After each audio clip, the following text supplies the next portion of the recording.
പായിപ്പാട് സ്വദേശിനിയായ വീട്ടമ്മയെ 2012 ജനുവരി 1-നാണ് കാണാതാകുന്നത്. വീട്ടിൽ സ്ഥിരമായി പ്രാർത്ഥനയ്ക്കെത്തുന്ന പാസ്റ്ററായ സൈമണെയും കാണാതായതോടെ വീട്ടമ്മയുടെ ഭർത്താവ് തൃക്കുടിത്താനം പോലീസിൽ പരാതി നൽകി.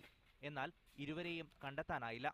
3 മാസത്തിനു ശേഷം ഇയാളുടെ പിടിയിൽ നിന്നും വീട്ടമ്മ രക്ഷപ്പെട്ടതോടെയാണ് പീഡനത്തിന്റെ കഥ പുറം ലോകം അറിഞ്ഞത്.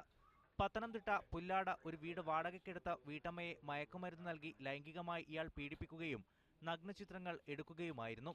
വീട്ടിൽ തിരിച്ചെത്തിയ വീട്ടമ്മയെ നഗ്നചിത്രങ്ങളുടെ പേരിൽ ഭീഷണിപ്പെടുത്തിയതോടെ പത്തനംതിട്ട CJM കോടതിയെ ഇവർ സമീപിച്ചു. ഇതോടെ പ്രതി ഒളിവിലും പോയി. തുടർന്ന് കോഴഞ്ചേരി CIയുടെ നേതൃത്വത്തിൽ നടത്തിയ അന്വേഷണത്തിലാണ് പൊൻകുന്നത്ത് വെച്ച് പ്രതിയെ പിടികൂടുന്നത്.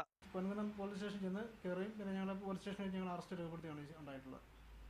ഇന്നലെ 2 മണിക്ക് ഞങ്ങൾ അറസ്റ്റ് രേഖപ്പെടുത്തി ഞങ്ങൾ ഇങ്ങോട്ട് കൊണ്ടുവരികയായിരുന്നു. ചങ്ങനാശ്ശേരിയിലെ ഒരു വീട്ടിൽ വാടകയ്ക്ക് താമസിച്ചു വരികയായിരുന്ന ഇയാളെ നാട്ടുകാരുടെ സഹായത്തോടെയാണ് പോലീസ് വലയിലാക്കിയത്.